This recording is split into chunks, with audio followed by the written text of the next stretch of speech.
할렐루야. 아멘. 우리 옆에 계신 분들에게요, 신위로 삽시다 하고 인사드릴까요? 신위로 삽시다. 예, 신위로 삽시다. 아직까지 신위로 삽시다. 이게 무슨 말인지 모르시는 분들은, 그죠? 예, 열심히 공부하시면 됩니다. 네. 예, 신위. 하나님의 뜻이지요. 하나님의 뜻대로 우리가 사는 삶이 되어지는 것이 복인 줄 믿습니다. 우리가 그렇게 살려고 이 자리에 있는 줄 믿습니다. 아멘. 오늘 저희가 한 주 쉬고요. 오늘 오셨는데 여러분 흐름을 다시 한번 딱 마음을 모두어서 그렇게 다시 나가면 좋겠습니다. 저희가 지금 여러분 복습을 하고 갈 건데요. 우리가 첫 번째 강의를 했을 때 여러분 들으셨던 것이 기억나십니까? 예. 우리에게 세 가지 관점이 있다고 했잖아요. 예. 세 가지 신학적 관점. 어떤 것이 있을까요? 성경적 관점.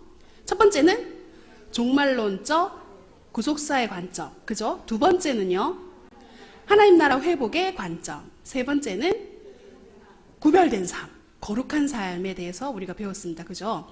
그렇게 하고 난 다음에 저희가 또 세 가지의 개념이 있다 했잖아요. 아까 우리가 인사했던 첫 번째는 신위, 그죠? 하나님의 뜻. 두 번째는 그것과 반대되는 인위. 인위랑 같이 따라다니는 짝지가 있다 했습니다. 그죠? 예, 자기 중심성.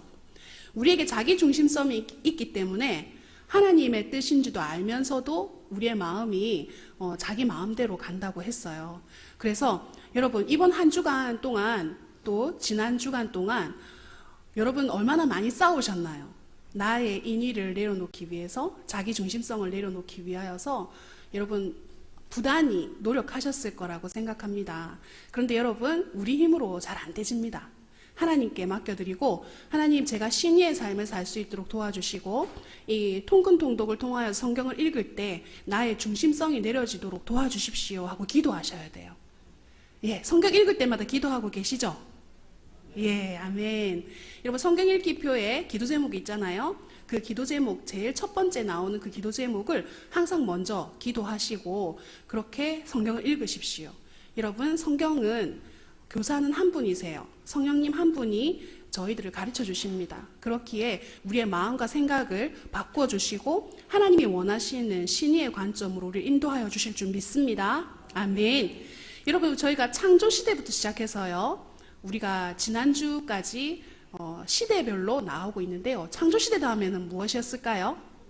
족장 시대. 족장 시대 다음에는 출애굽 광야 시대까지 우리가 배우는데요. 출애굽 광야 시대는 저희가 다 배우지 않았어요. 지난주까지 했는데요.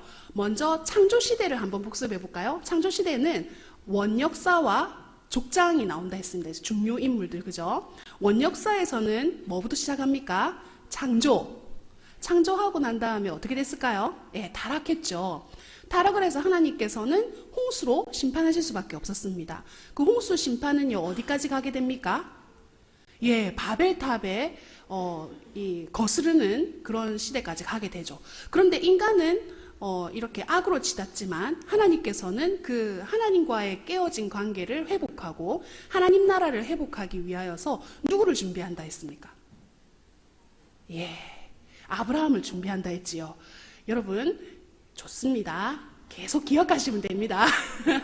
예, 아브라함을 생각하시고 아브라함의 아들인 이삭을 통해서 그 약속이 이어지게 되고요. 그리고 야곱에게까지 이어지게 되죠. 그리고 요셉을 통해서 하나님께서 야곱의 식구들을 예비하셔서 애굽으로 내려가게 되겠죠. 여러분 스토리가 쫙 이어지십니까?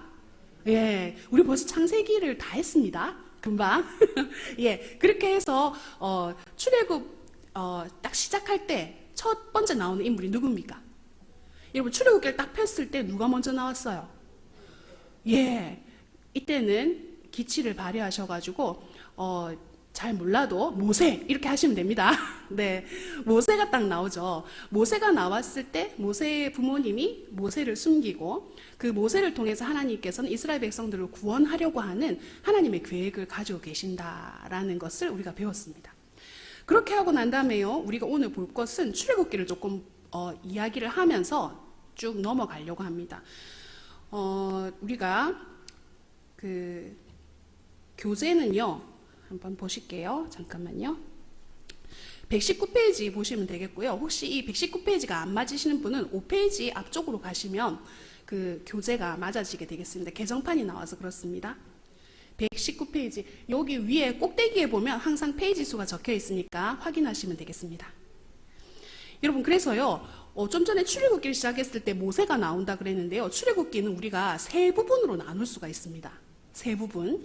여러분, 출애굽기를 딱 생각하면 세 가지를 생각하셔야 돼요. 뭐냐 하면 첫 번째는 애굽으로 갔으니까, 창세기에서 애굽으로 갔잖아요. 그러면 출애굽기에서는 애굽에서 나와야 되겠죠. 그래서 첫 번째는 애굽에서 하나님께서 구원하시는 거, 그걸 기억하셔야 되고요. 구원하신 하나님께서는요, 이스라엘 백성들이 하나님의 백성이 되잖아요. 그러니까 하나님의 백성으로서 어떻게 살아가야 하는지에 대한 법을 주세요. 그 법은 도덕법, 사회법, 의식법에서 이렇게 세 가지로 나눠지게 됩니다. 그리고 또 한 가지, 첫 번째는 애굽에서 구원하시고, 두 번째는 법을 주신다고 하셨고요. 세 번째는 하나님과 만나는 성막을 주십니다. 그럼 여러분, 출애굽기가 정리가 되십니까? 출애굽기는 애굽에 갔던 이스라엘 백성들이 출애굽할 수 있도록 하나님께서 구원해 주시고, 구원되어진 그 백성에게 법을 주시고, 그 법을 주신 백성에게 하나님을 만날 수 있는 성막을 주신다는 거예요. 그죠? 그렇게 해서 우리가 정리가 되어지는데요. 우리가 이것을 보면서 우리가 출애굽으로부터 구원하신 하나님은 지난 시간에 했고요. 그래서 오늘은 법을 주시는 하나님이신데요. 이 법을 주시는 하나님은 이스라엘 백성들에게 시내 산으로 오게 하십니다. 여러분, 출애굽하고 난 다음에 홍해를 지나서 하나님께서는 쭉 인도하셔서 어디까지 오게 하시냐? 시내산에 이르게 하시죠. 거기서 하나님께서 법을 주시거든요. 그래서 우리가 경로를 한번 보면 좋겠지요. 왜냐하면 말로만 들으면 조금 사실 잘 이해가 안 되실 수도 있잖아요. 그래서 여러분, 이스라엘 백성들이 나왔던 곳이 어디냐? 어디서부터 나왔습니까? 이집트. 그죠? 이집트에서부터 나왔잖아요. 여러분, 지난번에 봤던 지도에서 이거 생각나십니까? V. 예. V는 뭡니까? 그쵸? 홍해. 그죠? 홍해잖아요. 그 V가 어디 있습니까? 이렇게 크게 홍해가 있어요. 이 홍해를 쭉 따라 올라가면 여기가 사해죠. 요단강, 갈릴리입니다. 여러분, 우리가 지리를 조금 더 이해하면 어떤 것이 좋냐면요, 성경에 보면 올라갔다 내려갔다 뭐 이런 부분들이 나와요. 그러면 우리가 이 골짜기나 이런 것들을 알게 되어지면 성경을 이해하는 것이 훨씬 쉽죠. 그죠? 그래서 여기서 보시면 이스라엘 백성들이 건넜을 것으로 추정하는 곳이 홍해. 이렇게 건너서 여러분, 그 다음에 이르게 되는 것이 무엇이냐? 여러분, 쭉 이 길로 옮겨가게 되는 거죠. 하나님께서 이스라엘 백성들을 이끌어내실 때 열 재앙으로 이끌어내셨잖아요. 이집트에 있는 여러 신들을 벌하면서 하나님께서는 이스라엘 백성들을 이끌어내셨어요. 그래서 이스라엘 백성들이 출애굽해서 나오는 곳이 숫곳을 지나서 마라에 이르게 되죠. 여러분, 출애굽기를 읽으면서 보면은 마라에서 무슨 일이 있었습니까? 예, 그죠? 물은 있었으나 그 물이 어땠어요? 맞아요. 쓴물이 되어가지고 마실 수가 없었잖아요. 그런데 그 물을 어떻게 합니까? 마실 수 있는 물로 만드는데, 그죠? 여기서 홍해를 건너고 난 다음에 쓴물이 단물로 변하는 것이 출애굽기 15장에 나오는 말씀이죠. 그렇게 해서 마라를 지나서 이스라엘 백성들은 어디로 가게 되어지냐면요, 엘림으로 가게 됩니다. 엘림에는 뭐가 나왔어요? 혹시 기억나십니까? 맞아요. 오, 벌써 종려나무 가지 벌써 딱 나오시네요. 맞아요. 종려나무 가지가 나오죠. 맞습니다. 여기서 12샘과 종려나무 가지가 나오지요. 그래서 70종려나무가 나오는 그런 길을 지나게 되어집니다. 자, 그리고 난 다음에요, 엘림에서 가게 되어지는 것이 쭉 지나서 르비딤 시내 광야까지 이르르고요, 만나와 메추라기를 만나게 되어지는데, 여기서 시내산에 이르게 되죠. 여러분, 이 시내산에 이르게 되어지는 여기서 이스라엘 백성들은 시내산 언약을 하나님과 맺게 되어지는데 십계명을 받게 됩니다. 그리고 성막에 대한 식양을 하나님께로부터 받게 되지요. 그래서 이 성막까지 하게 되어지는 것이 출애굽기입니다. 여기서요, 시내산에서 또 한 가지 더 하는 게 있어요. 뭘 하느냐 하면, 출애굽하고 난 다음에 하나님의 법을 받는 것이, 하나님의 말씀 중에서는, 역사의 쭉 흐름은 아니지만 그 바로 밑에 있었던 거 기억나십니까? 예, 창세기, 출애굽기, 다음에 레위기, 맞죠? 레위기를 받게 되어집니다. 이 레위기는요, 한 달 동안의 여정 속에서 하나님께서 그 시내산에 있을 때 주신 것입니다. 그것이 바로 하나님의 법이죠. 하나님께서 하나님의 백성으로서 어떻게 살아가야 하는지에 대한 것들을 주신 것이 하나님의 법입니다. 자, 그 다음에 이스라엘 백성들은 디베라로 가게 되어지고요. 디베라에서 뭘 하게 됩니까? 원망하게 되죠. 백성들이 원망을 일삼게 되어집니다. 그리고 이스라엘 백성들은요, 에시온 게베를 지나서 어디로 가게 되냐? 가데스 바네아에 가게 됩니다. 그래서 여러분, 이것은요, 출애굽 경로예요. 벌써 우리가 출애굽 경로를 해서 지금 어디까지 가느냐? 그 말씀으로 따지면 민수기까지 거의 들어간 거예요. 민수기에서는요, 시내산에서부터 가데스 바네아까지의 내용과 가데스 바네아에서 모압 땅까지 들어가서 누보성까지 이르는 그 모압 평지까지 이르게 되어지는 과정이 민수기예요. 그래서 여러분, 이 가데스 바네아 하면은 뭐가 생각납니까? 정탐꾼을 보내지요. 이스라엘 백성이 정탐꾼을 보내어서 어디로 가게 됩니까? 하솔까지 이르는 정탐의 길을 가게 되죠. 정탐하고 온 사람들이 여러분 기억나십니까? 12지파에서 한 명씩 다 뽑아서 보냈잖아요. 그랬는데 10명은 어떻게 했어요? 아이고야, 우리 다 죽었다. 다 죽었다 그랬죠. 왜요? 그 사람들은 너무 장대하고 크고 우리는 메뚜기 같아서 우리는 다 죽었다 이랬습니다. 근데 2명만 아니다 했죠. 그들은 우리의 밥이다 라고 이야기했던 여호수아와 갈렙이 있었던 것이죠. 그래서 여러분, 정탐꾼의 여정을 우리가 보고요. 여기서 하나님께서 정탐한 날수가 40일인데요. 이들의 원망 때문에 하나님께서 뭘 선포하십니까? 정탐한 날수대로 너희가 광야에서 방황하게 될 거다라고 말씀하셨죠. 그래서 이스라엘 백성들은 한 달 만에 길어도 몇 달 만에 갈 수 있는 거리를 40년 동안 헤매서 가나안 땅을 들어가게 됩니다. 바로 갈 수 있는 길을 두고 하나님께서는 요단 동편을 통해서 가는 그 길로 이스라엘 백성들을 이끄시는 거죠. 원래는 갈 수 있는 길이었으나 둘러 헤매고 그렇게 해서 가게 되죠. 여러분, 이런 스토리를 보면서 우리가 알게 되어지는 것은 우리의 인생을 보는 것 같지 않습니까? 우리도 이렇게 하면 한 번에 갈 수 있는 일인데 불평하고 원망하고 안 된다 하고 내 마음대로 하다가 어떻게 됩니까? 하나님이 고쳐서 두들기 패갖고, 그죠? 그렇게 해서 하나님이 원하는 곳으로 이끄시는 우리 인생을 보게 되는 것이지요. 그래서 여러분, 하나님은 결코 우리를 이렇게 둘러 가는 걸 원하지 않으세요. 하지만 우리를 회복시키시고 우리와 관계를 회복시키시기를 원하시니까 할 수 없이 그 길을 선택하시는 겁니다.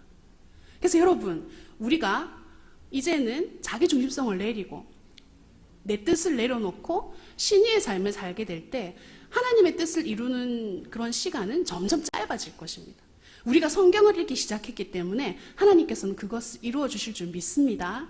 그것을 굳세게 믿고 나아갑시다. 아멘. 그래서요, 이스라엘 백성들은 그렇게 되어지는데요. 여러분, 여기서 이스라엘 가나안 땅은 여기예요. 여러분 아시죠? 가나안 땅이 여기예요. 가나안 땅 일로 바로 올라가면 얼마나 쉬워요. 그런데 정탐했던 그 과정을 통해서 이스라엘 백성들 어디로 가게 되느냐? 다시 에시온 게벨로 지나서 이스라엘 백성들은 광야를 떠돌면서 어디로 가게 되느냐? 모압 평지까지 이르게 되어지는 이 광야의 길을 가게 되어집니다. 여러분, 이 과정을 통해서 이스라엘 백성들은 겪지 않아도 될 일을 겪게 되는데요. 특별히 여러분, 에돔이 여기 있잖아요. 에돔 보이세요? 에돔에서 이스라엘 백성들은 또 바로 갈 수 있는 길이 있었는데 하나님께서는 어떻게 하십니까? 에돔이 길을 안 내주잖아요. 우리가 돈을 내겠다, 물값도 내고 뭐도 하고 해서 가겠다라고 하지만 이스라엘 백성들이 길을 내주지 않습니다. 그러니까 어떻게 합니까? 길을 돌이켜서 딴 길로 가게 되지요. 그러는 바람에 어떻게 됩니까? 백성들의 마음이 상하여서 되어지는 부분들까지 나가게 되어지는 것이죠. 그래서 시내산에서 우리가 한번 볼 것은요. 여러분, 하나님께서 바로 인도하셔서 가실 수 있는 길이 있었어요. 어떤 길이냐? 블레셋을 통해서 가는 길이 있어요. 여기서 보시면 애굽에서 나와서 이 해안길로 가는 길이 있어요. 블레셋을 통과해서 가게 되어지면 이렇게 삥 둘러가지 않더라도 가나안 땅에 들어갈 수가 있는 것이지요. 그런데 그렇게 하지 않았던 이유는 하나님께서 보니까 이 이스라엘 백성들이 블레셋 쪽으로 인도하게 되어지면 전쟁을 하게 될 건데, 그러면 이스라엘 백성들이 다시 뒤돌아서해서 애굽으로 갈까봐 하나님께서는 그 길로 인도하지 않으셨다고 나와 있습니다. 그래서 이 말씀을 통해서 하나님께서는 이스라엘 백성을 얼마나 금이야 오기야 하나님이 주시는 가나안 땅으로 인도하시기 위해서 얼마나 노력하셨는지를 우리가 말씀을 통해서 알 수 있게 되는 것이지요. 자, 그래서 좀 전에 제가 말씀드렸던 것처럼 시내산 언약에 대해서 우리가 한번 살펴보겠습니다. 시내산 언약을 우리가 한번 살펴보면요, 이 시내산 언약은요, 하나님 나라의 회복의 시작입니다. 그래서 우리가 관점으로 보게 되면 두 번째 관점이지요. 여러분, 출애굽기 19장 4절에서 6절까지의 말씀인데 우리 다 같이 한번 읽어볼까요? 내가 애굽, 시작. 내가 애굽 사람에게 어떻게 행하였음과 내가 어떻게 독수리 날개로 너희를 업어 내게로 인도하였음을 너희가 보았느니라. 세계가 다 내게 속하였나니 너희가 내 말을 잘 듣고 내 언약을 지키면 너희는 모든 민족 중에서 내 소유가 되겠고 너희가 내게 대하여 제사장 나라가 되며 거룩한 백성이 되리라. 너는 이 말을 이스라엘 자손에게 전할지니라. 아멘. 예, 출애굽기 19장에 있는 이 말씀은요, 시내산 언약에서 너무너무 중요한 말씀이에요. 왜냐하면은 그 시내산 언약의 중심 주제가 나오거든요. 세 가지인데요. 첫 번째는 이스라엘 백성들이 하나님의 언약을 잘 듣고 지키면 누구의 소유가 된다고요? 하나님의 소유가 된다는 것이지요. 그리고 누구의 나라가 됩니까? 하나님의 제사장 나라가 되고 또 이스라엘 백성들이 거룩한 백성이 되겠다는 약속이 있습니다. 그래서 우리가 조금 기억해야 될 것은 내 소유, 하나님의 소유, 제사장 나라, 거룩한 백성, 이 세 가지를 기억하셔야 됩니다.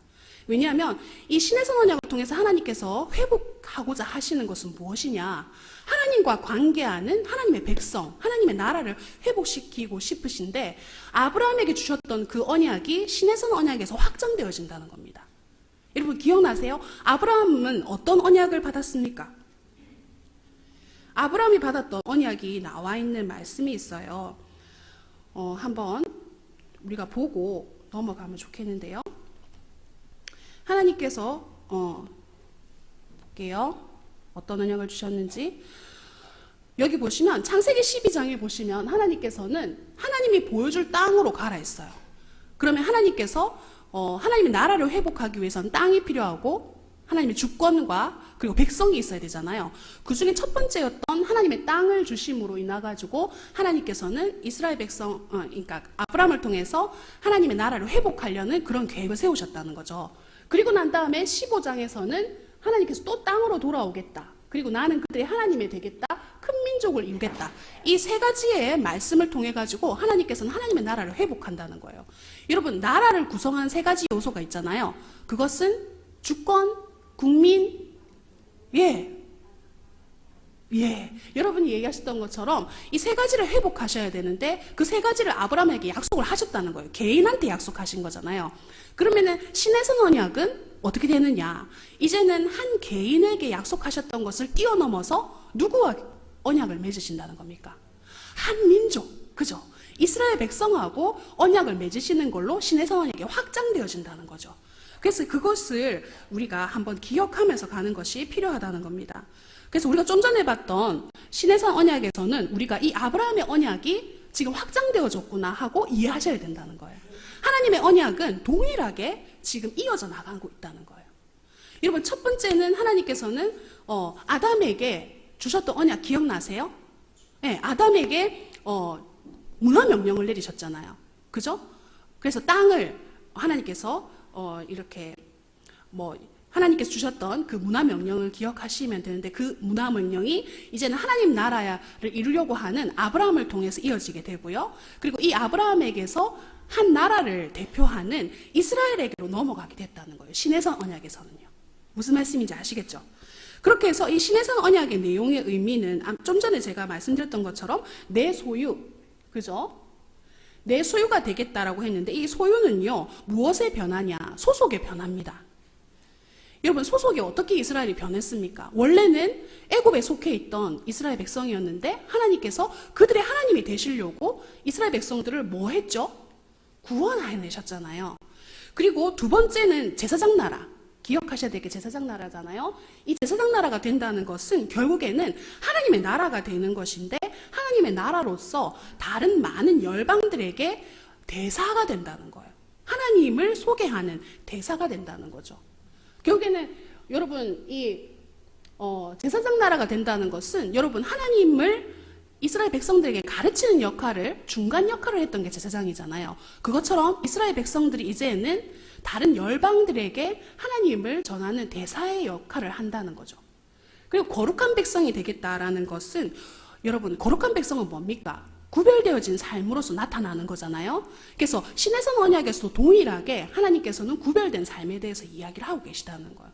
그럼 하나님은 아브라함에게는 다르게 얘기하시고, 그 다음에 신해성 언약에는 다르게 얘기하신 것이 아니라 동일한 말씀을 하고 계시다는 거예요. 하나님은 한 번도 구별된 삶에 대해서 언급하지 않고 넘어가신 적이 없다는 거예요. 그래서 우리에게 하나님께서 법을 주시는 것은 결국에는 하나님의 백성은 무엇이냐? 구별된 삶, 거룩한 삶으로 우리를 불러주셨다는 것이지요. 그래서 여러분, 우리가 성경 읽기를 통해서 하나님이 원하시는 것은 우리가 자기 중심성을 버리면서 신의로 살게 되어지면 우리는 어떻게 된다는 겁니까? 구별되어진 삶으로 살 수 있다는 거죠. 여러분, 신약에서 동일하잖아요. 예수 그리스도는 율법의 완성이시잖아요. 그러면 율법의 완성이신 예수님은 뭘 완성하신 겁니까? 우리의 힘으로는 율법을 다 지킬 수 없는데 성령님을 보내주셔서 하나님의 말씀을 지킬 수 있는 거룩한 사람으로 세우는 것이잖아요. 그러니까 여러분, 어떻게 이렇게 하나님은 일관되게 우리에게 처음부터 끝까지 동일하게 말씀하신다는 것입니다. 그래서 이 아브라함에게 하셨던 개인의 언약은 이스라엘에게로 확장되어진다. 신해성 언약의 중요한 포인트가 그것입니다. 그래서 내가 거룩하니 너희도 거룩하라 라고 이 레위기에는 다시 말씀하시는 것이지요. 그래서 여러분, 이것은요, 쌍방적인 계약이긴 하나 계약의 의무는 누구에게 있다는 거예요? 이스라엘 백성에게 있는 것이 아니고 하나님께 있다는 것이지요. 이것이 얼마나 감사한 것인지 모릅니다. 하나님께서는 하나님이 이끌어내시고 하나님이 이루시려고 우리와 언약을 해주셨다는 것이지요. 그래서 그 언약을 이행하는 의무에서는 우리에게도 있어요. 쌍방적이에요. 하나님도 의무를 이행하시고 우리도 하나님의 율법을 이행해야 할 의무가 있다는 거예요. 하나님의 백성이기 때문에. 그렇죠? 그래서 하나님께서는 어떤 복을 예비해 두셨냐?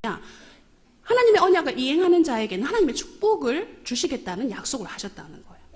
신해성 언약을 통해서요. 그래서 이 언약은 축복만 주시는 것이 다 아니다. 축복만 주시는 것이다? 아니다. 어떤 것입니까? 축복만 주시는 것이 아니다. 왜요? 이 언약을 행하지 않는 사람에게는 하나님께서 분명히 뭐라고 하셨어요? 너희가 그렇게 행하지 않으면, 하나님이 행하면 떡반죽 그릇도 복을 받고 뭐도 복을 받고 복을 받고 복을 받고 했잖아요. 그런데 그렇게 하지 않으면 네가 저주를 받게 될 거라고 분명히 얘기하셨어요. 저주에 대한 장도 엄청나게 많아요. 축복의 장도 있지만요. 그래서 이 신해성 언약은 이행할 때에는 축복이 보장되지만 이행하지 않을 때는 저주가 온다는 것을 기억해야 된다는 거죠. 그래서 약속 이행은 쌍방적인 의무가 있는 것이 이 신해성 언약이라는 것입니다. 자, 그래서 우리가 이 관계성으로 하나님께서는 이 신해성 언약을 주시는 것이 관계로 주셨다는 거예요. 관계성으로 우리가 한번 살펴볼 것은 이 성화적인 삶에 대한 것인데요. 그것은 무엇이냐? 우리가 십계명을 보는데 하나님께서 이스라엘 백성들에게 신해성 언약을 주시면서 십계명을 주셨는데요.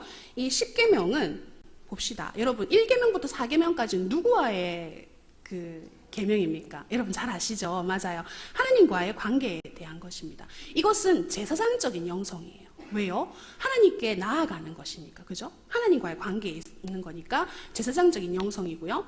그리고 5계명부터는 누구와의 관계입니까? 이웃과의 관계죠. 너무 잘 아시죠? 그래서 이웃과의 관계에 대한 설정인데 이것은 선지자적인 영성이다. 우리가 이렇게 보는 것입니다. 그러면 제사장 영성이란 무엇이냐? 우리가 신약적으로 보면 모이는 교회라는 거예요. 신약적으로 보면 모이는 거죠. 교회는 모이지 않습니까? 그래서 이 모여서 우리가 하는 것이 뭡니까? 우리가 교회에 모여서 예배 드리잖아요. 그것처럼 이 제사장적인 영성은 성막 제사와 예배 정신이 들어가 있는 것이라는 거죠. 그러면 우리가 5계명에서 10계명까지 봤던 것은 이웃 관계와의 설정인데 그 이웃 관계의 설정은 선지자적인 영성이에요. 그것은 흩어지는 교회라는 겁니다. 여러분, 교회는 계속 모이기만 하면 안 됩니다. 왜요? 우리는 예배 드리고 난 다음에 흩어져서 우리의 어떤 거룩함을 세상에 이렇게 드러내야 되는 거잖아요. 그래서 이것은 성화적 삶의 근간이 된다는 거예요. 그럼 우리는 성화적인 삶을 어디에서 표현해야 되느냐? 세상에 이렇게 드러내야 된다는 거죠. 그럼 그것이 어떻게 신약에도 이어집니까? 하나님께서는 우리를 빛과 소금이라고 하셨잖아요. 빛을 감출 수 없고 소금의 짠맛을 우리가 어떻게 할 수 없잖아요. 소금이 짠맛을 내야지 세상이 이렇게 유지되는 것처럼 하나님께서는 그런 삶으로 우리를 불러주셨다는 거죠. 그것이 구약에서 말하는 것과 신약이 말하는 것이 일치한다는 겁니다. 자, 그래서요, 이 모든 부분들을 레위기 11장 45절에는 이렇게 얘기하고 있습니다. 한번 읽어볼까요? 시작. 나는 너희의 하나님이 되려고 너희를 애굽 땅에서 인도하여 낸 여호와라. 내가 거룩하니 너희도 거룩할지어다. 여러분, 아멘. 이 말씀은 무엇이냐? 하나님께서는 무엇을 요구하신다는 거예요, 우리한테? 거룩함을 요구한다는 거죠. 그 거룩함은 어떤 거룩함입니까? 하나님이 거룩하시니까 우리한테도 거룩함을 요구하신다는 거예요. 그러면 첫 번째 거룩함은 하나님과 우리 사이 관계에 있어서 수직적인 거룩함. 그 다음에 두 번째 요구하시는 것은 수평적인 거룩함인데 이웃과의 관계에 있어서 이 거룩함을 드러내야 된다라고 얘기를 하신다는 거죠. 아멘? 예. 여러분 잘 따라오고 있죠? 예, 여러분 좋습니다. 자, 이제 그러면은 하나님께서는 하나님의 백성으로서 지켜야 될 법을 주셨다고 했고요. 그 다음에 출애굽기 마지막에 세 번째 구조를 보시면 뭐를 주셨다고 했어요? 기억나시나요? 하나님과 예배하는 성막.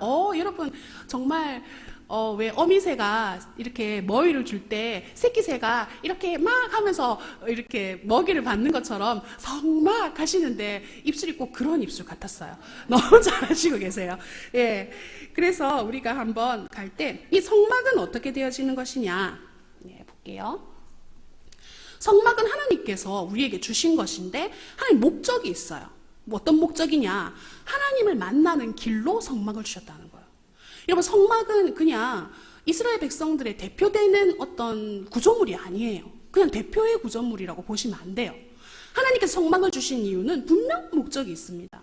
죄에 있는 인간이 하나님을 만날 수 있는 유일한 방법이 성막이에요. 다른 길은 없다는 거예요. 그리고 하나님께서는 이스라엘 백성들이 우리에게 너희가 알아서 찾아온나라고 하지 않으셨다는 거예요. 하나님이 만날 방법들을 주셨다는 거죠. 이것은 무엇을 얘기하느냐? 인간이 스스로 찾아 나가는 것이 아니고 하나님이 허락하셔야 갈 수 있다. 하나님 우리에게 허락해 주셨다는 거예요. 하나님 앞에 올 수 있는 길을. 근데 중요한 것은 여러분, 이 성막에서 가장 중요한 것은 죄를 해결함 받는 겁니다. 이건 뭘 기본적으로 가지고 있는 것이냐? 인간이 죄를 짓는 존재라는 것입니까? 안 짓는 존재라는 것입니까? 죄를 짓는 존재라는 것이 기본에 깔려 있다는 거예요. 그럼 하나님께서는 우리 인간을 알고 있기 때문에 죄에 있는 너가 어떻게 나한테 올 수 있냐? 그것은 성막을 통해서 나에게 오라는, 하나님께로 오라는 것이죠. 얼마나 감사한 것입니까? 여러분 똑같아요. 우리가 예배로 나올 때도 마찬가지예요. 예배로 나올 때도 우리가 죄에 있는데 죄 있으면 예배로 나오면 안 됩니까? 나 왜 이렇게 흥분했나요? 죄 있으면 예배로 나오면 안 됩니까? 나와야죠. 죄 있으니까 나와야지요. 왜요? 그 죄를 해결함 받기 위해서 나와야지요. 그것처럼 이스라엘 백성들에게도 동일하게 하나님께서 얘기하시는 것이지요. 죄에 있는 너희들이 나에게로 올 수 있는 방법은 이 방법이야. 이 방법으로만 나와 라고 얘기하셨다는 거죠. 그래서 여러분, 이스라엘 백성들은 문은 한 개입니다. 성막으로 들어가는 문은. 그죠? 어디 문입니까? 동쪽에 있는 이 문이에요. 이 문을 통해서 이스라엘 백성들은 하나님께로 나갈 수 있어요. 그런데 나가는데 아무나 나오면 안 돼요. 여러분, 아무나 나오면 하나님의 그 거룩함 때문에 죽을 수밖에 없어요. 근데 하나님께서는 이스라엘 백성들이 하나님 앞에 나올 수 있도록 제사법을 주셨죠. 이 성막을 통해서. 그죠? 노제단을 지나고 물두멍을 지나서 성소에 들어가고 지성소까지 들어가게 되어지는 그런 모든 과정의 식양들을 하나님께서 성막을 통해서 말씀해 주셨다는 겁니다. 그래서 여러분, 우리가 하나님 앞에 나아갈 때 누구나 나올 수 있지만 그러나 하나님의 방법으로 나가야 된다는 겁니다. 아무나 나오라고 했지만 누구나 하나님을 만날 수는 없죠. 왜요? 하나님의 방법대로 나아가야 되니까. 오직 예수 그리스도로 말미암아서 우리가 하나님께 나아가는 것처럼 이스라엘 백성도 이 성막의 식양을 통해서 하나님께 정결하게 되어진 그런 사람들이 하나님을 만나게 되어진다는 것을 하나님은 분명하게 하셨다는 거예요. 그래서 여러분, 예수님도 그러셨잖아요. 여러분, 예수님도 잔치를 벌렸는데 잔치의 옷을 입고 있지 않는 사람은 어떻게 했습니까? 비유에 쫓아냈잖아요. 너 어떻게 이런 준비되지 않은 옷을 입고 왔냐? 비유에. 그죠? 그러면 하나님은 다 초청하셨어요. 그런데 우리는 이 성경에 나와 있는 방법대로 해야 하나님께 나갈 수 있다는 거죠. 그래서 여러분, 이 성막의 식양을 통해서 인간은 여전히 죄를 가지고 있지만 그 여전히 있는 그 죄는 언약을 어긴 죄예요. 하나님의 약속을 깬 죄예요. 하지만 하나님께서는 그 언약을 깬 이스라엘 백성들을 포기하지 않고 다시 하나님께서는 하나님과의 관계를 맺을 수 있는 사람으로 새롭게 할 수 있는 방법을 주신 것이 성막이다. 아멘? 예, 아멘. 그래서 여러분, 하나님께서는 이렇게 해주셨는데, 그리고 또 한 가지 성막의 기능이 있어요. 그 기능은 무엇이냐? 하나님이 우리와 함께 하시려고 하는 목적 있습니다. 그것이 무엇입니까? 임마누엘. 하나님께서 우리와 임마누엘 하시려고 성막을 주셨다는 거예요. 여러분, 이스라엘 백성들이 나중에 이제 출발 땡 하면 이제 시내산에서 성막을 가지고 이스라엘 백성들이 이동하게 되는데, 그 성막에 이동하는 방법이 정말 하나님의 임재가 없이는 이스라엘 백성들이 한 걸음도 떼지 못하는 그런 과정으로 가게 되는 거예요. 그래서 그것을 통해서 하나님께서는 이 이스라엘과 함께 하시고 그들 백성 가운데 계시는 것을 보여주는 것이 성막이라는 것이죠. 그래서 여러분, 성막의 기능은 두 가지. 죄 있는 인간이 하나님께로 나아가고, 또 하나는 하나님이 우리와 임마누엘 하시는 그것을 보여주시는 것이 성막의 두 가지 목적이라는 것이죠. 기억하시겠죠? 예, 좋습니다. 이제 눈꺼풀이 좀 무거워질라 하죠. 예, 이제 또 우리 정신을 바짝 차려가지고 이제 또 갑시다. 그래서 여러분, 성막은요 여러 가지 이름이 있습니다. 아십니까? 예, 성막과 회막과 증거막이 있잖아요. 여러분, 이 교재를, 통독 교재를 보시면 그 세 가지의 이름에 대한 분명한 이렇게 정의가 나와 있는데요. 성막은 하나님이 그 백성 가운데 거하시는 것이고요. 회막은 하나님께서 그곳에서 그분의 백성과 만나신다라는 뜻이고요. 증거막은 법궤를 그곳에 보관하다라는 뜻이 있습니다. 그래서 이 세 가지 말은 똑같은 말이라는 거, 같은 이름입니다. 자, 그렇게 해서 우리가 이제 레위기로 갈 겁니다. 어메, 벌써 우리가 레위기로 갑니다. 빨리 가지요. 자, 이제 벌써 우리는 출애굽기 다 뗐습니다. 레위기로 들어가는데요. 여러분, 교재를 보시면 우리가 146페이지가 되고요. 그리고 워크북 35페이지, 혹시 워크북 있으신 분은 35페이지를 펴보십시오. 워크북 35페이지를 펴시면 레위기 이렇게 큰 글자가 있고요. 그 밑에 레위기는 이렇게 돼 있어요. 우리가 한번 이것을 읽어보겠습니다. 레위기는 다 같이 한번 읽어볼까요? 시작.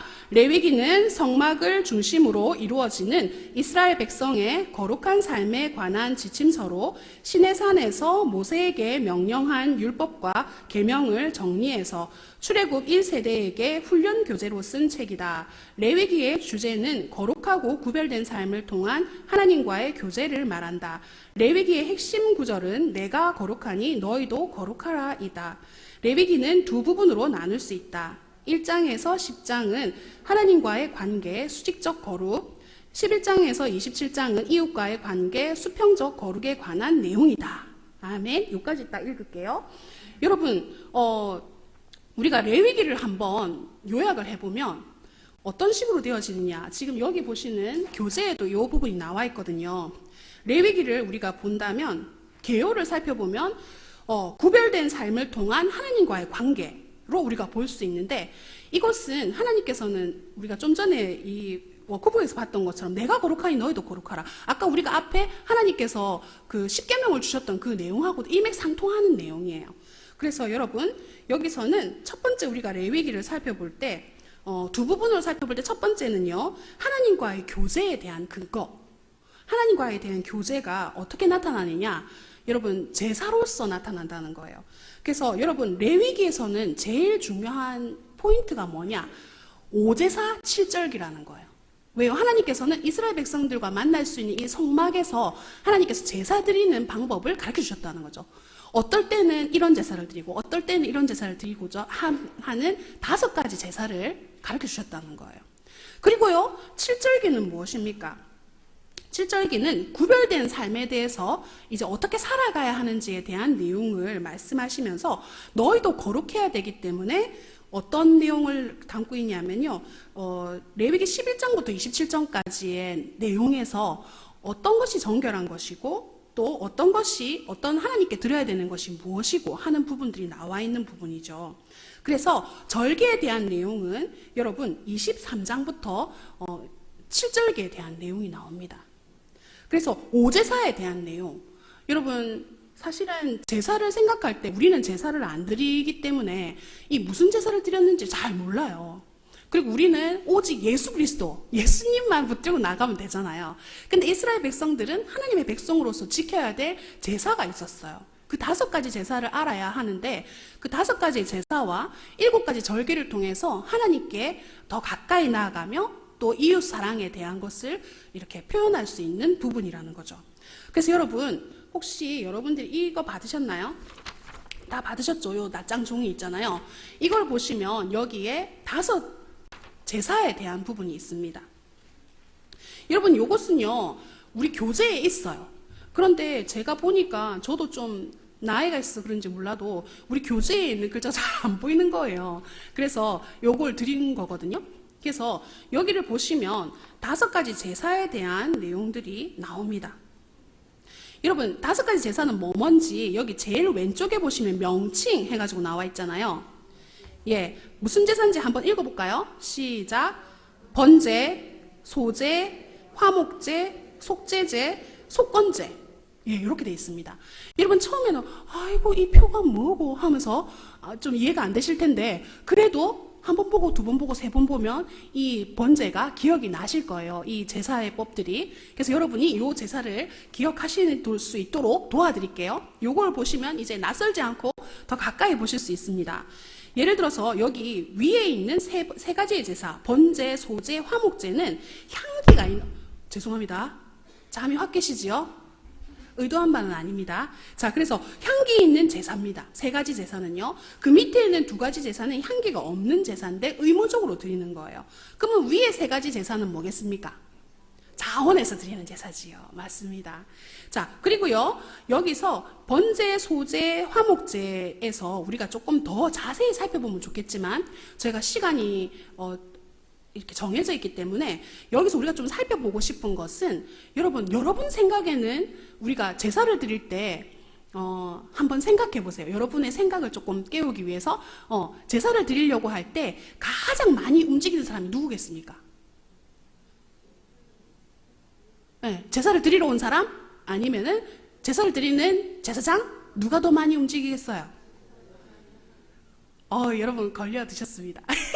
제가 왜 이렇게 얘기하냐면 우리가 생각할 때는 어떤 제사에 대한 어떤 이미지가 있다는 거예요. 그런데 실제로 하나님께서 말씀해 놓으신 이 제사에는요, 제사를 드리는 사람도 해야 될 일이 있고 그 다음에 제사장도 해야 될 일이 있다는 거예요. 근데 우리는 어떻게 생각할 수 있냐면 제사 드리는 사람이 양과 소를 가져오면 제사장이 막 이렇게 다 해가지고 하나님 앞에 드린다, 이렇게 생각할 경우가 있다는 거죠. 근데 성경은 그렇지 않다는 거예요. 여기서 그게 무슨 말이냐면 헌제자의 행위, 보이시나요? 헌제자의 행위 제일 상단에 보시면 헌제자의 행위가 있죠. 이 헌제자의 행위, 헌제자가 뭐냐면은 세제자, 헌제자 이거 아니고요. 드리는 사람이 헌제자입니다. 제사를 드리는 사람이 하는 행동이 있다는 거예요. 여러분 쭉 성경을 읽어보시면 하나님께 제사를 드리러 나올 때 그냥 아무거나 들고 나와가지고 제사 드리면 됩니까? 안 되죠. 유월절만 생각해 보세요. 하나님께서 이스라엘 백성들에게 유월절을 지키게 할 때, 여러분 출애굽할 때입니다. 하나님께서 그 법을 주실 때 어떻게 했냐? 14일 동안 어린 양을 간직해라 했어요. 1년 된 순양을. 처음 듣는 것처럼 저를 보고 계시네요. 처음 듣는 거 아닙니다. 14일 동안 가지고 있으랬어요. 딱 간직하고 있다가 그 간직한 양을 가지고 어린 양의 피를 문설주에 바르고 그렇게 할 때 내가 거기를 넘어가겠다라고 하셨잖아요. 그래서 유월절 절기에서는 헌제자가 준비를 해야 돼요. 뭘 준비요? 제물을 준비해야 된다는 거죠. 그러면 여러분 헌제자의 행위는 준비가 필요하고요. 그 다음에 그 어린 양을 데리고 가가지고 어디로 가야 되겠습니까? 성막까지 나가야 돼요. 데리고 가야 돼요. 그리고 또 안수도 하고요. 왜 안수합니까? 목사님인가요? 왜 안수를 할까요? 여러분 제가 조금 이렇게 여러분 좀 깨시라고 제가 이렇게 한 번씩 이렇게 합니다. 그래서 안수를 하는 이유는 내 죄가 그 양한테 어떻게 된다? 전가되라고. 그죠? 안수를 한다는 거예요. 그리고 누가 죽일까요? 양을. 잘 안 딸려오시네요. 잘 보고 계시네요. 자, 여기 있는 것처럼 헌제자가 도살합니다. 그리고요, 가죽을 벗깁니다. 저는 어떻게 할 수 있었을까 싶어요. 생선도 이거 딱 못하겠던데. 근데 이렇게 가죽을 벗기고요, 뭐도 합니까? 조각도 냅니다. 그리고 물로 씻어요. 그러면 그 가운데 제사장이 하는 역할은 뭐냐? 제물을 수납하는 거죠. 그리고 제단에 피를 뿌립니다. 하나님 피 뿌리라 했잖아요. 피 뿌려서 깨끗하게 했잖아요. 피 뿌리고요. 그 다음에 불과 나무를 준비하고요. 제단에 제물을 올립니다. 그리고 태워요. 여러분 이렇게 헌제자가 하는 일이 있고 제사장이 하는 일이 있다는 거예요. 그래서 여러분 우리가 생각했던 그 제사가 혹시 다를 수 있다는 거. 그리고 또 내가 해야 되는 역할이 있다는 거예요. 그러면 이것은 뭘 얘기하느냐? 지금 제가 번제만 봤는데요. 여러분이 소제, 화목제, 속제제, 속건제를 다 보세요. 자기가 해야 되는 일이 있어요. 그것은 무엇이냐? 우리가 하나님 앞에 제사 드리러 나왔을 때 제사장만 열심히 막 이렇게 제사를 드리는 것이 아니라 제물을 가지고 온 나도 하나님 앞에서 예배의 행위를 해야 된다는 거예요. 그러면 여러분 우리가 이걸 조금만 더 확장해서 생각해 보면 우리가 예배를 나올 때 어떻게 해야 된다는 거예요? 준비해야 된다는 거예요. 준비. 여러분 이스라엘 백성들은 하나님 앞에 제사 드리기 위해서 양을 준비하고 제물을 준비했어요. 그럼 우리도 하나님 앞에서 드릴 것을 위해서 준비해야죠. 여러분 제사를 드릴 때 우리를 하나님 앞에 헌신해야 됩니다. 그리고 하나님 앞에 드릴 예물도 준비해야죠. 그 모든 것을 하나님 앞에 준비해서 와야 된다는 거예요. 그러면 사실은 우리 아이들을 예를 들어서 좀 죄송한데 우리 아이들 이렇게 막 호주머니 있던 막 꺼내가지고 그냥 이렇게 넣는 거 있어요. 헌금을. 사실 막 속이 터질라죠. 근데 중요한 것은 애들이 몰라서 그렇지, 몰라서. 그러니까 우리가 어떻게 해야 돼요? 가르쳐줘야지. 예배는 이렇게 드리는 거야, 헌금은 이렇게 드리는 거야 하고 가르쳐줘야 되잖아요. 근데 사실은 주일학교부터 성년에 이르기까지 우리가 쭉 교회에서 자라왔는데 어른이 돼서도 이렇게 하면 어떻게 되겠어요? 그건 좀 아니잖아요. 그죠? 그러니까 우리 어떻게 됩니까? 준비를 해야죠. 그죠? 우리의 마음도 준비하고 그리고 우리의 헌금도 준비하고 이 모든 것을 준비해서 하나님 앞에 나와서 하나님 앞에 예배드려야 된다는 거죠. 이것을 오제사를 통해서 여러분이 준비해야 될 것, 헌제자가 가져가야 될 것이 있다는 것을 기억하셔야 돼요. 세부적인 것들은 여러분이 살펴보시면 됩니다. 의미에 대해서 여러분이 가지고 가시면 되겠죠. 그렇게 해서 우리가 오제사를 한번 살펴봤고요. 자, 아까 번제, 소제, 화목제, 속제제, 속건제 이렇게 해서 여러분 번제는 자기 중심성을 내려놓는 것이고요. 소제는 자기 희생이에요. 소제는 몸에 곡식을 드리는 거잖아요. 이걸 빻아가지고 하나님 앞에 드리는 거거든요. 그리고 화목제는 특징이 있어요.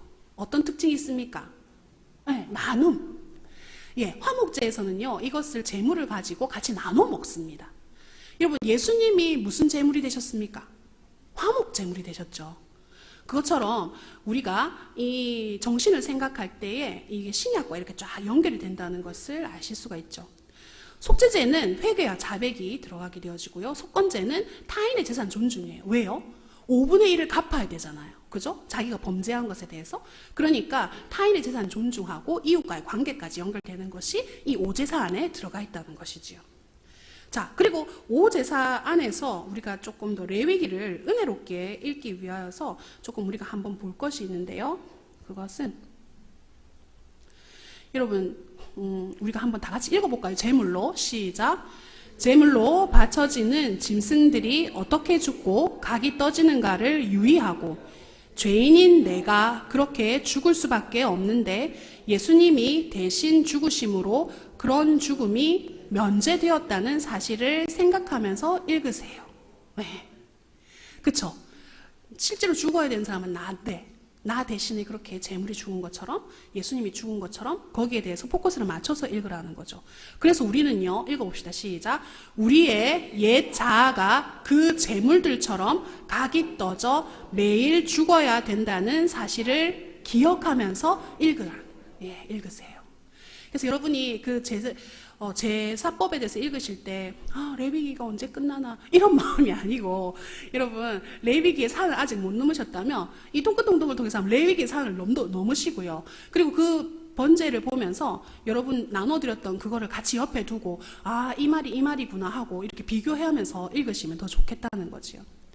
예, 그렇게 해서 넘어가고요. 그리고 7가지 절기를 우리가 봐야 된다고 했습니다.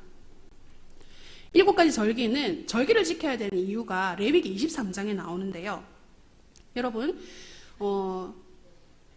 6월절부터 무교절과 초실절, 요것은요 한 주간 동안에 일어나는 일입니다. 그게 무슨 말이냐면 6월절은요 14일 동안 이제 1월 첫째 날부터 14일 동안은 그 드려야 되는 1년 된 순양을 간직한다 했잖아요.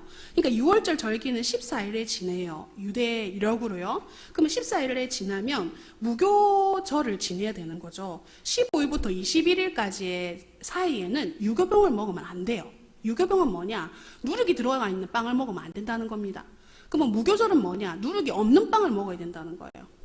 그래서 누룩 없는 빵은요, 여러분 흡사 뭐와 비슷하냐면 이름이 아이비 아십니까? 아이비 과자? 아이비 과자처럼 생겼어요.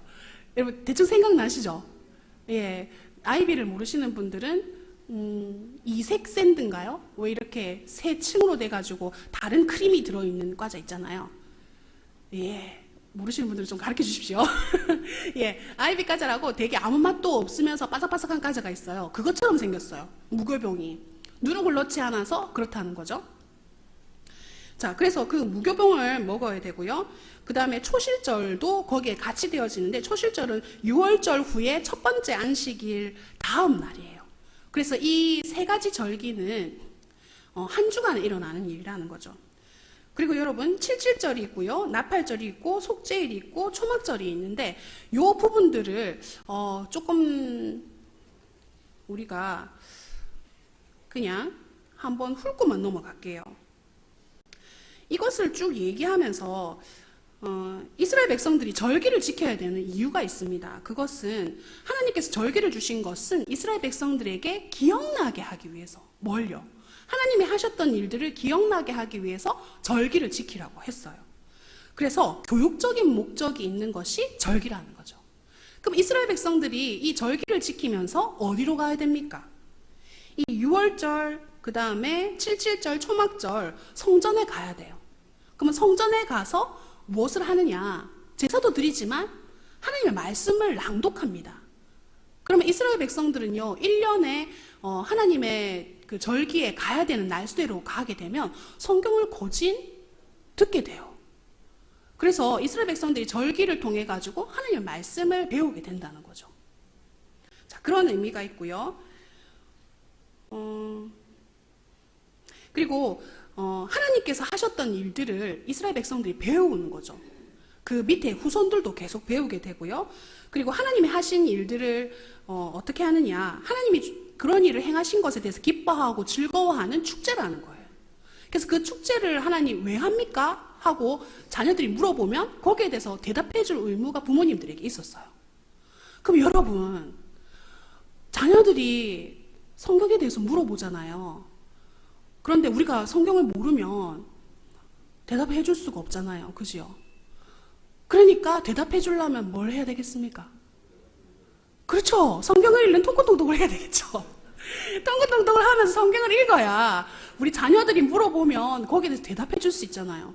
그래서 여러분, 이 통근통독의 시간은 정말 부모님들이 훈련받고 교육받아야 되는 시간이라는 거예요. 원래 의도가 거기 있습니다. 우리가 모르니까 배워서 읽어서 우리 자녀들에게 가르쳐 주려고 이 성경을 읽는 거지요.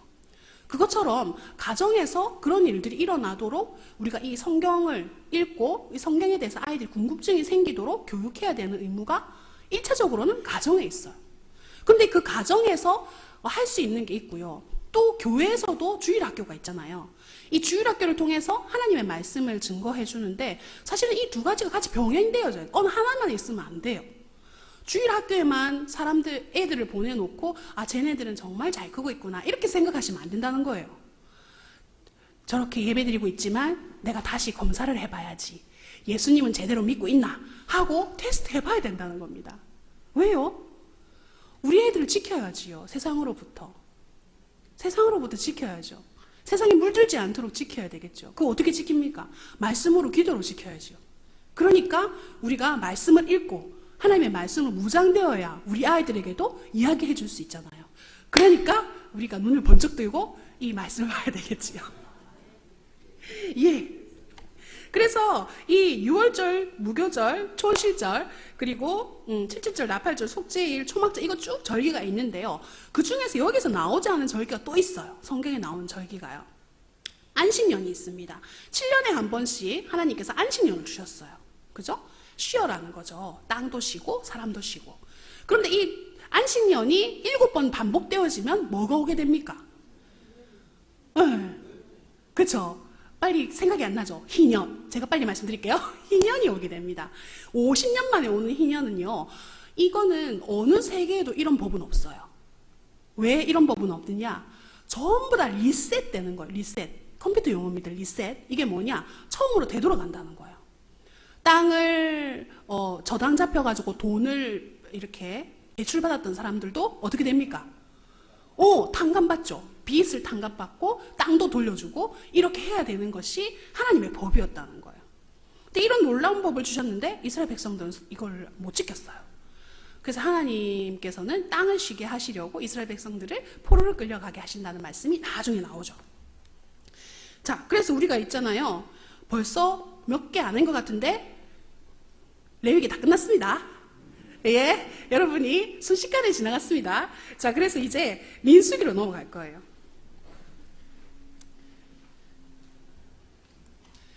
자, 여러분, 이 민수기에서 우리가 살펴볼 것은요, 하나님의 선하심과 주권에 대해서 살펴볼 겁니다. 그것은요, 이 민수기에서 우리가 볼 것은 신의와 인의, 그리고 신분주의와 인본주의가 어떻게 이렇게 맞닥뜨리고 갈등이 있게 되는지, 하나님께서 그것을 어떻게 다루시는지를 볼 것이 신명기예요. 그래서 여러분, 신명기 읽을 때는요, 뭐라고 해야 될까? 하나님께서 하시는 일과 또 그것과 반대해서 일어난 그런 여러 가지 인위적인 일들이 무엇인지를 여러분이 보셔야 되는 거예요. 그래서 여러분, 신명기는 세 가지로 나눠져요. 세 부분으로 나눠지는데, 먼저 이 세 부분으로 나누기 전에 민수기가 여러분 뜻이 뭔 것 같아요? 민수기. 이름에서 딱 나오지 않습니까? 백성을 세알리는 거. 민수기. 그래서 백성을 세알리는 그 인구조사가 2번 나와요. 네. 첫 번째는 이스라엘 백성들이 출애굽했을 때 1세대들을 인구조사하는 것이고요. 두 번째는 1세대들이 다 죽고 다시 새 세대가 일어났을 때 인구조사하는 것이 나와요. 그럼 민수기는 인구조사를 몇 번 한다고요? 2번 한다는 거예요. 그럼 이 2번 하는 것 중에서 이 민수기를 어떻게 나눌 수 있냐? 세 부분으로 나눌 수 있는데요. 첫 번째는 시내산에서 가데스 바네아, 그러니까는 우리가 지도를 조금 생각하셔야 돼요. 그게 무슨 말이냐면 아까 처음에 우리가 출애굽 광야 시대를 할 때 봤던 지도 기억나시나요? 예, 그 지도를 보면서 한번 살펴보면 여기 보면요. 이스라엘 백성들이 여기서 이집트에서 나와가지고 여러분 오게 되었잖아요. 그럼 이스라엘 백성들이 이 길을 따라서 홍해를 건너가지고 이렇게 왔다는 거예요. 마라까지 이르잖아요. 이렇게 쭉 내려와서 시내산에서 하나님의 백성의 법을 받게 되잖아요. 그럼 민수기는 어디서부터 시작하겠어요? 시내산에서부터 시작하는 거예요. 시내산부터. 시내산부터 시작해서 세 부분으로 나눠지는데 지리적으로 볼 때는 이 시내산에서 어디까지가 한 부분이냐. 아까 이스라엘 백성들이 정탐꾼을 보낸 곳이 어디랬습니까? 그렇죠. 가데스바니아. 아유, 너무 깔끔한 대답 좋습니다. 자, 이 가데스바니아까지 이르는 것이 한 부분이에요. 그러면 이 가데스바니아에서 이제 정탐을 하고 난 다음에 그 다음에 일어나는 일들이 뭐라는 거죠? 정탐하고 난 다음에 이스라엘 백성들이 무슨 일이 벌어집니까? 10사람은 불평하고 2사람은 우리 밥이다 했잖아요.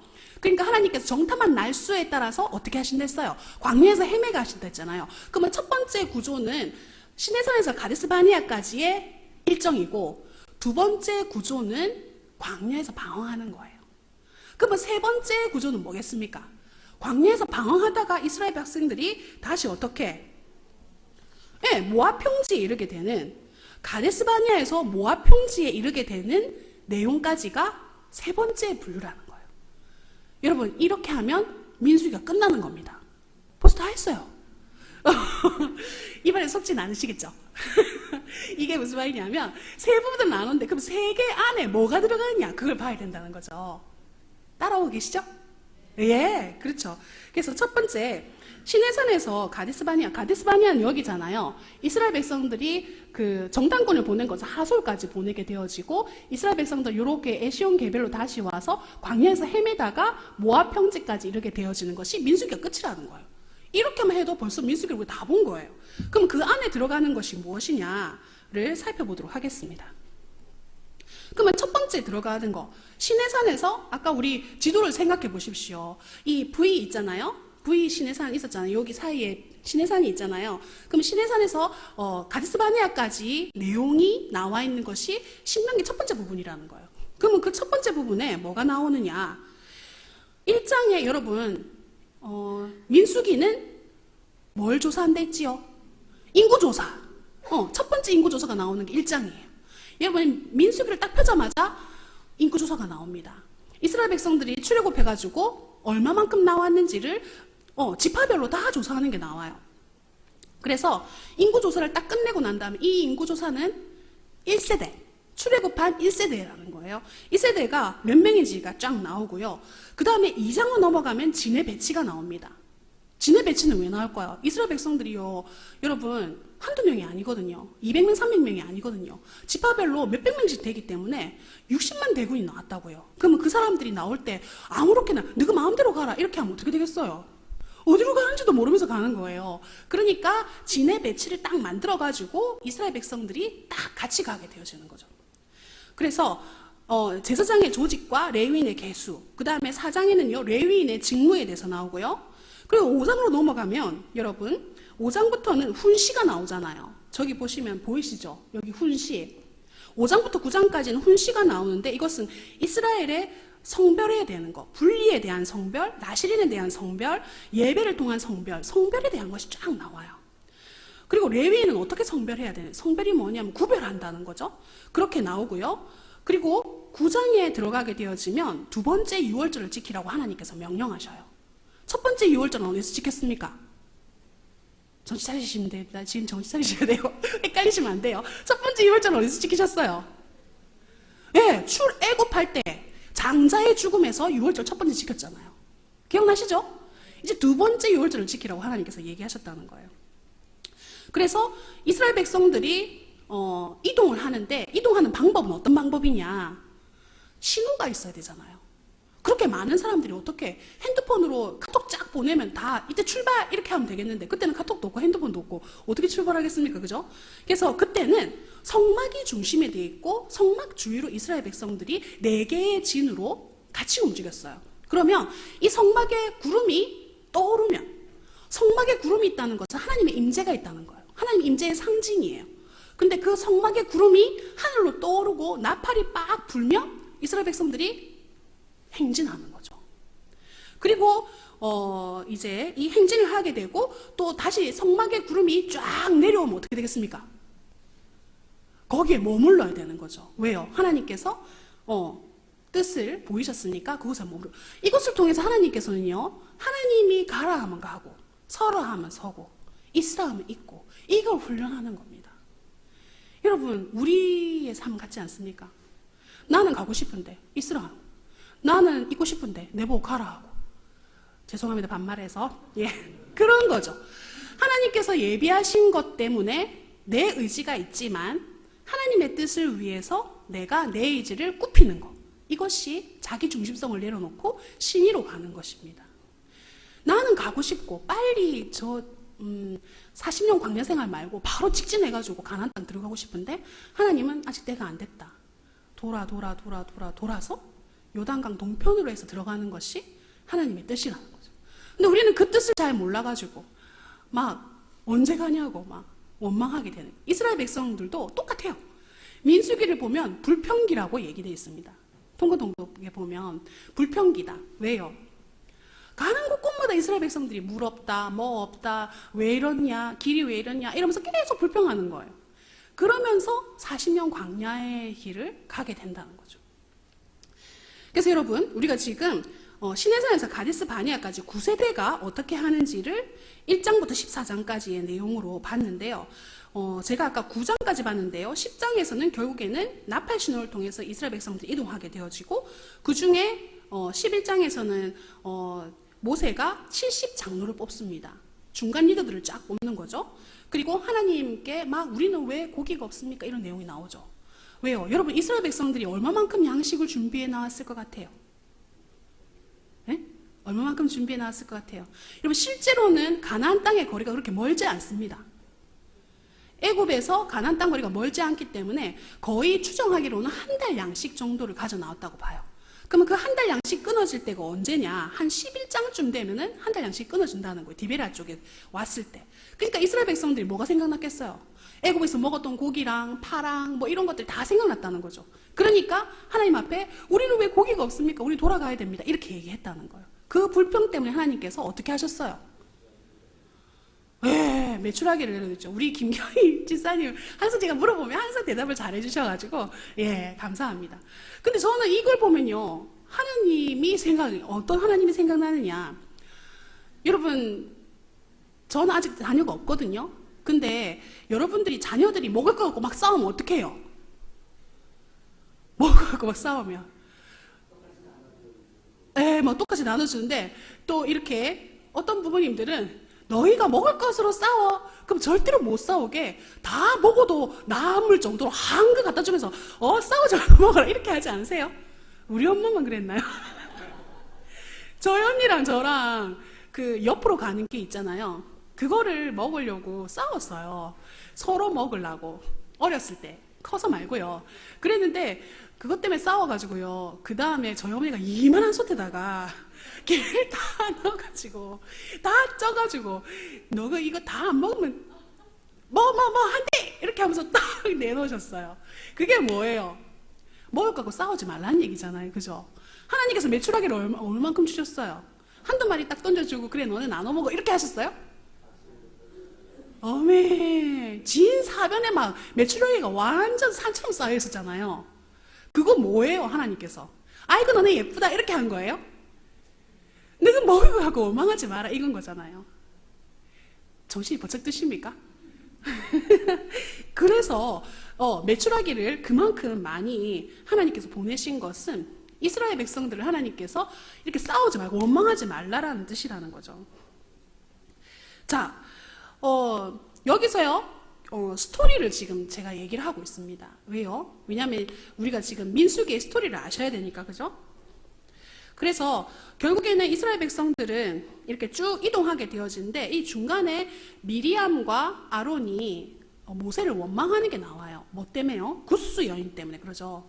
그랬을 때 하나님께서는 모세가 온유함이 지면에서 가장 승하다는 얘기를 하시면서 미리암이 문둥병에 걸리게 되죠. 그리고 모세가 기도하니까 낫게 되어지잖아요.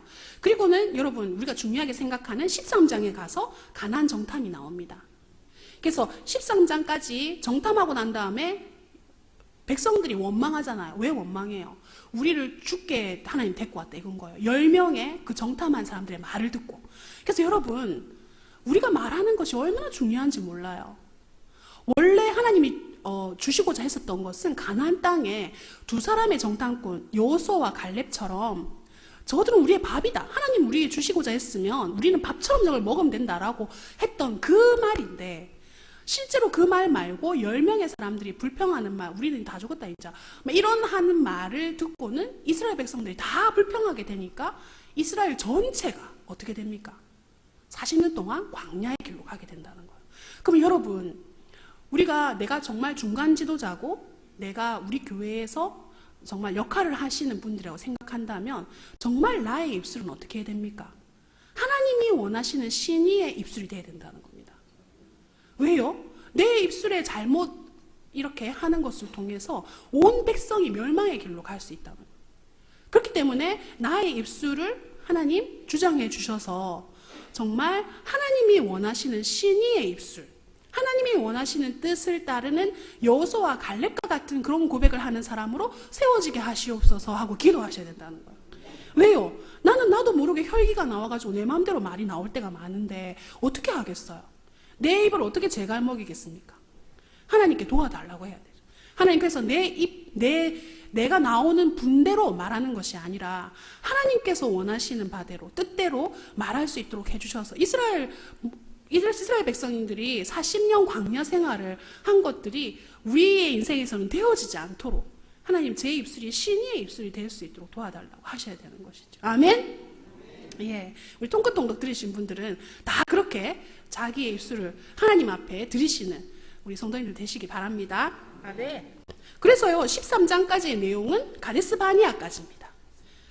그 부위 생각하시고요. 가데스 바니아까지고요. 그 이후에 정탐을 보내고 난 다음에는요. 어디로 접어들게 되겠습니까? 광야로 이스라엘 백성들이 가는 것이 두 번째 구조라는 거죠. 자, 그래서 광야에서 일어난 일들은요. 정말 많지만 그 중에 대표되는 사건들이 있습니다. 뭐냐면 고라의 반역 아시죠? 고라와 다단과 아비람의 반역이 있는데요. 여러분 여기서 끔찍한 사건이 일어나요. 뭐요? 하나님께서 정말 이 일이 모세가 한 일이 아니라면 어떻게 해야 했습니까? 땅이 버려져서 그 사람들을 이렇게 거기에 빠지게 해달라 그런 기도를 그렇게 선포를 하게 되잖아요. 그랬을 때 진짜로 이 사람들이 어떻게 됩니까? 예, 땅이 갈라지면서 산채로 그 수월에 내려갔다라는 말씀이 나오죠. 그래서 이것을 통해서 이스라엘 백성들의 그 광야의 시대의 어떤 사건, 또 하나는요, 또 아론의 지도력에 대해서 반기를 든 사람들이 있었습니다. 그래서 사람들이 어떻게 합니까? 모세가 어떻게 합니까? 지팡이를 하나씩 가져오라 이렇게 얘기하죠. 그렇게 해서 하루 동안 이렇게 성막에 놔뒀더니 뭐만 싹이 났어요? 그렇죠. 여러분 주일학교 나오신 분들은 퍼뜩 생각나지 않습니까? 아론의 쌍난 지팡이 여러분 아시잖아요. 지팡이가 다 죽었는데 어떻게 싹이 날 수가 있습니까? 맞죠? 그런데 하나님께서 아론의 지팡이에 싹이 나게 하심으로 정말 하나님께서 세우신 사람이 맞다라는 증거를 주신 거죠. 그죠? 그래서 이 광야의 시간 동안에 하나님께서는요, 이런 많은 일들을 통해서 이스라엘 백성들을 이끌어내셨는데요. 결국에는 이 광야의 시간이 끝나는 건 언제냐? 에돔으로 들어가려고 하는데 어떻게 합니까? 에돔 사람들이 이스라엘 백성들에게 길을 안 열어주죠.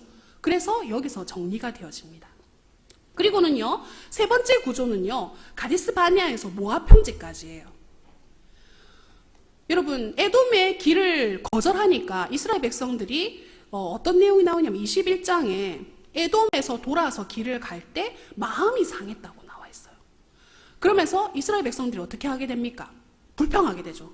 우리를 왜 이렇게 또 데리고 나와가지고부터 시작해서 1절부터 4절까지 막 하게 되는 거죠. 그러니까 어떻게 됩니까? 하나님께서 하나님이 뱀을 사육하시나요? 아니죠. 뱀을 사육하지 않으십니다. 그런데 제 생각에는 하나님께서 이스라엘 백성을 보호하고 계셨던 것 같아요. 맞죠? 뱀으로부터. 근데 그 보호를 푸니까 이 뱀이 어떻게 된 겁니까? 이스라엘 백성들을 막 물게 되는 거예요. 왜? 강야에는 뱀이 있잖아요. 그랬을 때 하나님께서는 모세를 통해서 뭘 세우라고 합니까? 그렇죠? 놋뱀을 세워서 구원하라라고 얘기하시는 거죠. 그래서 여러분, 우리가 이것을 통해서 쭉 하나님의 일하심을 알게 되어지는데요. 이 모압 평지까지 이르는 과정 가운데 나오는 사람이 모압으로 가게 될 때 모압 평지로 가니까 모압 왕이 나오겠죠. 여러분 스토리를 기억하시라고 말씀드리는 겁니다. 모압 왕 하면 누가 생각납니까? 이름 비슷한 왕하고 선지자가 나오잖아요. 그렇죠. 발람. 그죠? 발락이 발람을 불러가지고 이스라엘을 저주하라고 하니까 어떻게 했어요? 저주 못한다 하죠. 축복의 말이 막 나오는 겁니다. 근데 이 발람이 그렇게 해서 좀 끝냈으면 좋겠는데 재물이 눈이 어두워가지고 결국에는 끝까지 4번이나 예언을 하게 되는 거죠. 그 일들로 인해 가지고 모압 땅에 이르렀을 때 이스라엘 백성들이 모압 여인들과 행음하게 되는 거예요. 그러면서 여러분 그 행음하게 된 것이 뭘로 끝나게 됩니까? 비느하스의 창으로 끝나게 되잖아요. 모르십니까? 알고 계신데 대답 안 하시는 거죠. 그래서 비느하스의 창 어떻게 해요? 이 시므온 지파의 두령과 그리고 이 모압 지방의 이 수령의 딸과 함께 교합하는 것을 보고는 창을 꿰뚫어 가지고 하나님의 진노가 멈춰졌다는 거죠. 그래서 여러분 어떨 때는 정말 하나님의 마음이 어디로 가시는가를 잘 봐야 돼요. 우리가 인본주의라는 것은 사람을 좋게 하는 거잖아요. 우리가 사람을 좋게 하는 것은 항상 좋은 것이 아닐 수 있다는 거예요. 하나님의 신본주의라는 것은 결국엔 하나님의 정의를 나타내는 부분에 있어서는 우리가 거기서 단호할 수 있어야 된다는 거죠. 그래서 저도 두렵고 떨립니다. 왜냐하면 저 바른말 좀 잘 못하거든요. 그런데 여러분 어떻게 바른말 좀 잘 하십니까? 여러분 정말 하나님 앞에서 내가 바른말을 해야 되는 때가 있어요. 그때 바른말을 해야죠. 왜요? 그래야 살 수 있습니다. 하나님의 진노가 멈추고 이스라엘 백성들에게 연병이 끝나게 되어지는 거죠. 그래서 여러분 이렇게 해서 26장에 보면은요 2번째 인구조사가 나옵니다. 여러분 이런 여러 가지 일들을 통해서 이스라엘의 첫 번째 1세대들이 다 죽게 되어지거든요. 2번째 인구조사가 26장에 나오고요. 그리고 슬로보앗의 딸들이 나오죠. 아들들이 없고 딸만 있는데 그 기업을 어떻게 합니까? 했을 때 하나님께서는 그러면 너희 기업을 줘야지 하고 그들에게 기업을 주게 되는 것이죠. 그리고 28장부터 마지막 36장까지의 내용은 하나님께서 한 번 더 번제를 어떻게 드리는지 재물에 대한 그런 것들이 나오고요. 그 다음에 미디안에게 원수 갚는 그런 내용들이 나오고요. 그리고 요단강 동편에 남겠다고 한 루벤, 므낫세, 갓, 므낫세 반지파. 여기서 헷갈리시면 안 됩니다. 왜요? 므낫세는 항상 요단강 동편도 있고 서편도 있거든요. 그래서 므낫세 반지파라는 것은 반지파라는 게 저는 또 있는 줄 알았어요. 어릴 때요. 저는 어릴 때 교회 다닐 때 반지파가 뭐지? 이렇게 생각했는데 반지파라는 것은 므낫세의 절반 지파라는 거죠. 므낫세가 절반으로 나눠져서 한쪽은 동편에 한쪽은 서편에 있었다는 거죠. 무슨 말인지 아시겠죠? 예, 그렇습니다. 그렇게 해서 이제 민수기가 여러분 이제 다 끝나게 되죠. 그래서 이것을 통해 가지고 여러분 이번 주에 읽으실 내용이 민수기 3장까지예요. 신명기 3장까지예요. 그래서 여러분이 이번 주에 지금 강의를 통해서 쭉 배우신 것을 토대로 해가지고 쭉 신명기 3장까지 읽으시면서 이번 한 주를 보내시면 좋겠습니다. 따라오신다고 수고하셨습니다.